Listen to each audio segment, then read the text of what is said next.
Hi hello నమస్తే అందరు ఎలా ఉన్నారు? మేమైతే చాలా బాగున్నామండి. మళ్ళీ ఒక చిన్న వీడియోతో మీ ముందుకైతే వచ్చేసాను.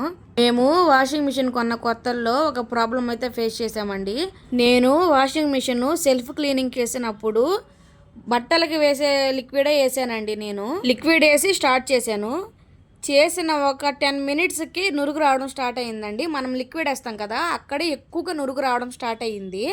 నేను అనుకున్నాను ఫస్ట్ టైం వేస్తున్నాం కదా, లిక్విడ్ ఎక్కువ వేసామేమో, అందుకే అలాగ నురుగంతా బయటకు వచ్చేస్తుందేమో అనుకున్నాము. సరే అని చెప్పి ఆసారికి అలా అయిపోయింది. రెండోసారి వేసినప్పుడు కూడా సేమ్ అలాగే వచ్చింది. అలా 3-4 సార్లు అలాగే చేశానండి. నాకు అసలు అర్థం కాలేదు నేనేం మిస్టేక్ చేశాను అని. తర్వాత ఒకసారి నేను వాషింగ్ మిషన్ సర్వీస్ సెంటర్కి కాల్ చేశాము. వాళ్ళు ఏం చెప్పారంటే, అది మీరు లిక్విడ్ ఎక్కువ వేసి ఉంటారు, అందుకే అలా వచ్చిండిద్ది, ఏం కాదు అని చెప్పారు. ఒకరోజు నేను అమెజాన్లో సెల్ఫ్ క్లీనింగ్ క్యాప్సూల్స్ ఆర్డర్ పెట్టాను. అవి వచ్చిన తర్వాత నేను క్యాప్సూల్స్ లోపల డ్రమ్ము లోపల వేసి నేను వాషింగ్ మిషన్ సెల్ఫ్ క్లీనింగ్ అయితే ఆన్ చేశాను. అప్పుడైతే నురుగు రాలేదు. అప్పుడు అర్థమైంది నాకు, నేను లిక్విడ్ సెల్ఫ్ క్లీనింగ్కి కూడా నేను వాషింగ్ మిషన్కి మనం బట్టలు వాష్ చేసేదానికి వేస్తాం కదా, అక్కడే వేసాను. నేను సెల్ఫ్ క్లీనింగ్కి మనం లోపల వేయాలి. నేను క్యాప్సూల్ వేసాను అనమాట. ఆ క్యాప్సూల్కి అప్పుడు నురుగు రాలేదు, బాగానే పనిచేసింది నాకు. ఇంకోటి ఏంటంటే, నేను వాషింగ్ మిషన్ కొన్న కొత్తల్లో సర్ఫ్ వాడేదాన్ని. సర్ఫ్ అసలు వాడకూడదంట. మనం సర్ఫ్ వేసినప్పుడు అది నీళ్ళల్లో సరిగా మెల్ట్ అవ్వకపోతే అది స్ట్రక్ అయ్యి వాషింగ్ మిషన్లో పేలిపోతాయంట. ఆ విషయం నాకు అసలు తెలీదు. మా అక్క ఫోన్ చేసి చెప్పేదాకా నాకు తెలియలేదు ఆ విషయం.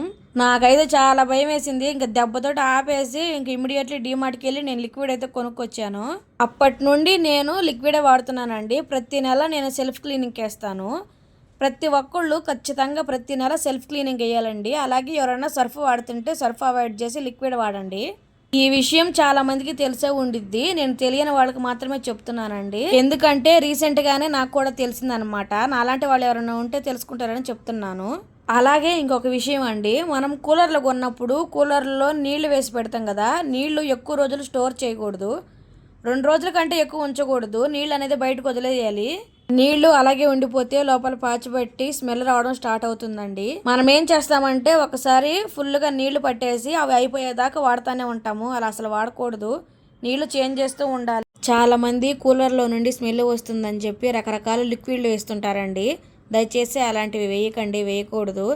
ఈ ఇన్ఫర్మేషన్ మీకు యూజ్ అయినట్లయితే ప్లీజ్ లైక్ చేసి సబ్స్క్రైబ్ చేసుకోండి. Thank you for watching.